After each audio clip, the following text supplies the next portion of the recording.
भी आईसीयू हो और अच्छा आईसीयू है तो मैं समझता हूँ बिना फिजियोथेरेपिस्ट के नहीं चल सकता सर।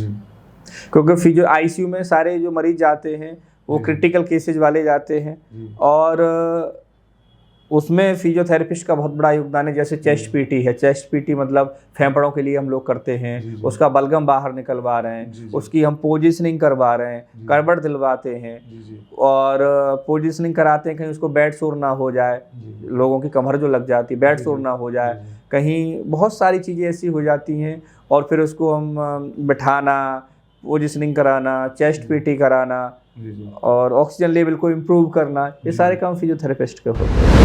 सर स्पोर्ट्स तो बिना फिजियोथेरेपिस्ट के हो ही नहीं सकता सर। स्पोर्ट्स में तो इतना महत्व है कि आप क्रिकेट ले लो, बैडमिंटन ले लो, कबड्डी ले लो, बास्केटबॉल ले लो, कोई भी गेम ले लो जो बिना फिजियोथेरेपिस्ट के हो ही नहीं सकता। उसमें इतनी सारी स्पोर्ट्स इंजरी होती हैं जिनको कि सिर्फ ओनली फिजियोथेरेपिस्ट ही तुरंत तत्काल प्रभाव से आराम दिला के और क्रिकेटर को या किसी भी प्लेयर को खिला सकता है। इसी का नाम तो फिजियोथेरेपी है सर। नमस्कार दोस्तों, मैं दीपक कुमार दुबे, HBN न्यूज़ में आज आपका फिर से स्वागत है। आज हमारे बीच हैं KK फिजियोथेरेपी के संचालक डॉक्टर KK शर्मा, जो पिछले 15 साल से प्रैक्टिस कर रहे हैं अलीगढ़ में रहकर ही। आज हम उनसे कुछ फिजियोथेरेपी के बारे में जानकारी करने का प्रयास करेंगे, अपने व्यूअर्स को उनके बारे में कुछ बताएंगे। तो सर बहुत बहुत स्वागत है आपका हमारे चैनल में।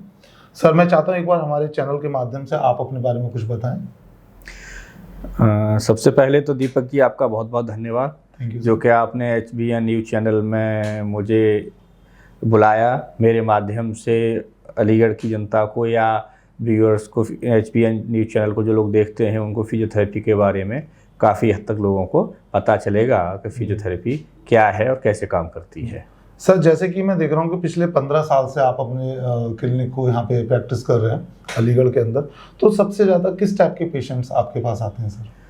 मैं दीपक जी आपको ये बताना चाहूँगा कि अलीगढ़ में तो मैं 15 साल से हूँ, लेकिन मैं 4 से 5 साल में अलीगढ़ से बाहर भी रहा हूँ, तो मेरा जो टोटल जो अनुभव है करीब 18 साल का है। और रही मेरे क्लिनिक पर किस तरीके के मरीज आते हैं, तो वो एक्चुअल में क्या है कि मैंने मास्टर ऑर्थो में किया है, तो ऑर्थो से संबंधित मेरे पास अधिकतर मरीज देखने को मिलते हैं। सर ये नी रिप्लेसमेंट में फिजियोथेरेपी का क्या महत्व है सर? सर ये बहुत ही एक इंटरेस्टिंग आपका सवाल है। नी रिप्लेसमेंट में फिजियोथेरेपी का बहुत बड़ा योगदान है। लोग बाग जब नी रिप्लेसमेंट करा के आते हैं उसके बाद फिजियोथेरेपी बहुत ज़रूरी है। कैसे मरीज की स्ट्रेंथनिंग एक्सरसाइज की जाए, कैसे मरीज के नी को बेंड किया जाए और कैसे मरीज की चलाया जाए, गेट ट्रेनिंग दी जाए।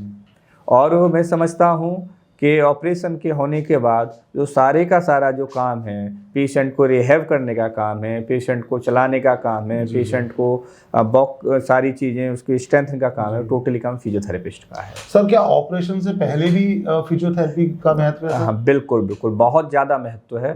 अगर किसी को TKR कराना है और नी रिप्लेसमेंट से पहले अगर वो फिजियोथेरेपी करा रहा है तो उसमें सबसे बड़ा बेनिफिट ये होगा कि TKR होने के बाद हमारी मसल्स काफ़ी वीक हो जाती हैं, क्योंकि क्वाड्रिसेप्स पर बहुत बड़ा लंबा कट लगता है और उसकी वजह से मसल्स बहुत वीक होती हैं। और अगर हम TKR से पहले फिजियोथेरेपी करा लेंगे तो फिजियोथेरेपिस्ट क्या करेगा कि आपकी मसल्स को स्ट्रेंथन कर देगा, जिसकी वजह से जब मसल्स में ताकत होगी तो ऑपरेशन के बाद आपको जो मसल्स वीक उतनी नहीं होंगी जितनी कि फिजियोथेरेपी बिना कराए TKR कराते हैं उस कंडीशन में। सर जैसे कि हम देखते हैं कि ओल्ड एज ज़्यादा हो जाते हैं, तकरीबन 60 या 70 ईयर क्रॉस कर गए, तो डॉक्टर भी एक टाइम पे ऑपरेशन करने के लिए थोड़ा सा झिझकता है, तो उस कंडीशन पे क्या फिजियोथेरेपी के थ्रू उनको ठीक किया जा सकता है? देखिए डिपेंड करता है कंडीशन पर। अगर कोई ओल्ड एज पेशेंट है उसकी कंडीशन क्या है, अगर डॉक्टर उसको ऑपरेशन नहीं कर रहा है तो एटलीस्ट उसको एक्सरसाइजेस से, कुछ डॉक्टर की हेल्प से, दवाइयों से और फिजियोथेरेपी से हम उसको काफ़ी लंबे समय तक मैनेज करके रख सकते हैं और वो आराम से नॉर्मल तरीके से। हाँ, नॉर्मल एक्टिविटी जो है वो अपनी एक्टिविटीज, डेली रूटीन की जो एक्टिविटीज़ हैं उनको बंदा कर सकता है। सर देखिए, हमने देखते हैं कि स्पोर्ट्स में भी काफ़ी लोग होते हैं जो अपने साथ एक फिजियोथेरेपिस्ट रखते हैं, तो स्पोर्ट्स में क्या महत्व है सर?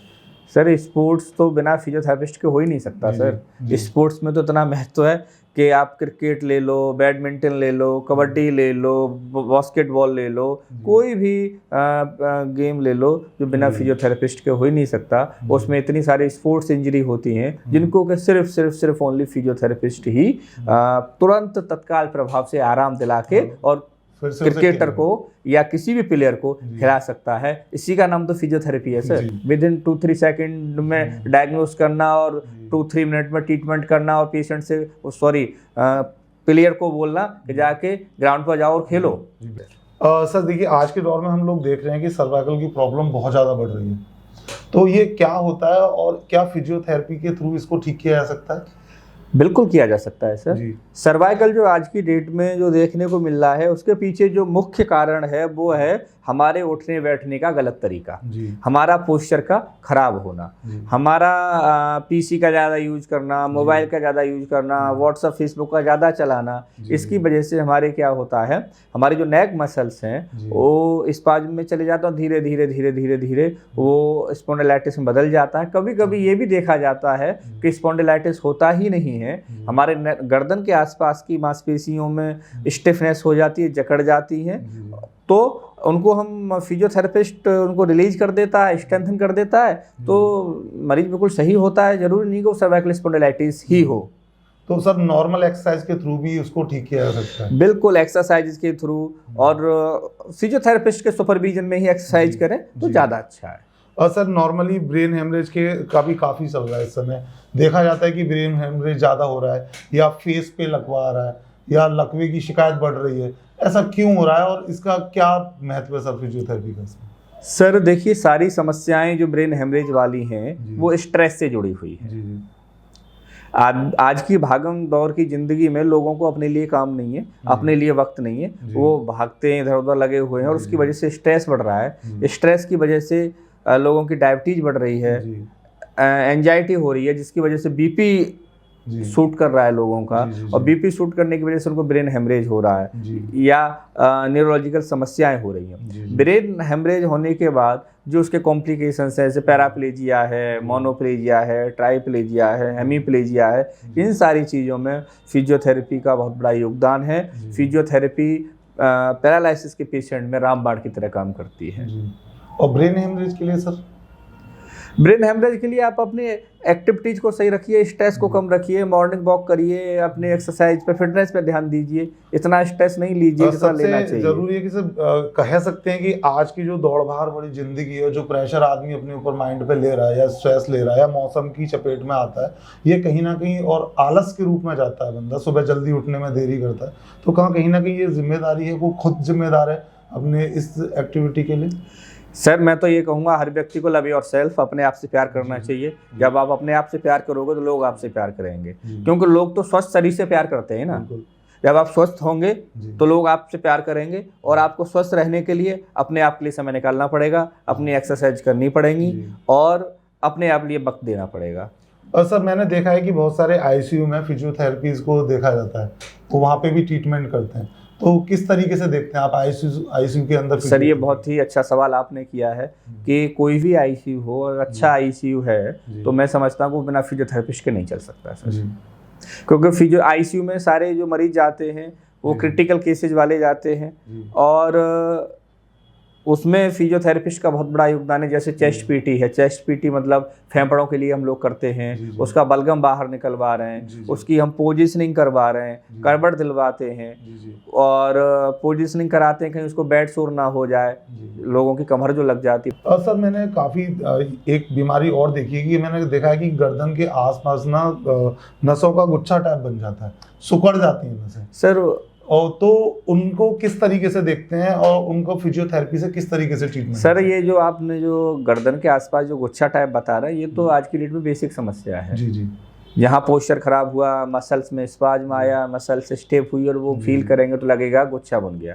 उसके लिए एक अच्छे फिजियोथेरेपिस्ट के पास जाएं, उससे कंसल्ट करें, और डेफिनेटली मैं समझता हूँ कि वो ऐसा कोई बिग इशू नहीं है, वो तो मैं सोचता हूँ कि 2-3 सिटिंग तो बहुत बड़ी है। एक सिटिंग में ही इस तरीके के मरीजों में आराम देखने को मिलता है। डेफिनेटली इस तरीके की समस्याओं में आराम मिलेगा। सर मैं चाहता हूँ एक बार हमारे चैनल के माध्यम से आप हमारे देश की और अपने व्यूअर्स को बताएं कि वो किस तरीके से अपने खुद का ट्रीटमेंट खुद कर सकते हैं और किस तरीके से अपने आप को स्वस्थ रख देखिए, सकते हैं। मैं आपके चैनल के माध्यम से लोगों को यही बताना चाहूँगा कि सबसे पहले आप अपने आप हेल्थ कॉन्शियस रहें, अपने आप पर ध्यान दें, अपनी चीज़ों को अपनी हेल्थ पर ध्यान दें, थोड़ा सा समय निकालें, अपनी सेल्फ एक्सरसाइजेज करें, स्ट्रेस से बच के रहें। और आपको बता दूं कि लोग सबसे ज़्यादा ना 2 चीज़ों से स्वस्थ रहना चाहिए लोगों को, फिजिकली और मेंटली। बिल्कुल सर, बिल्कुल सही कह रहे हैं। फिजिकली सही रहना है तो वो मेंटली मैं समझता हूँ अपने आप ही सही हो जाएगा। और फिजिकली और मेंटली अगर बंदा सही है तो समझता हूँ उसे बहुत ज़्यादा समस्या नहीं होने वाली। तो देखा आपने, आज थे हमारे साथ डॉक्टर के शर्मा, जिन्होंने बताया कि फिजियोथेरेपी हमारे जीवन में कितनी महत्व रखती है। चाहे हम आईसीयू में हो, चाहे हमें नसों से रिलेटेड प्रॉब्लम हो या हड्डियों से रिलेटेड प्रॉब्लम हो, सर के क्लिनिक पे विजिट कर सकते हैं। सर की कॉन्टैक्ट डिटेल्स, सर की लोकेशन हमारे चैनल पे अवेलेबल रहेगी। मैं दीपक कुमार दुबे, HBN न्यूज़, धन्यवाद।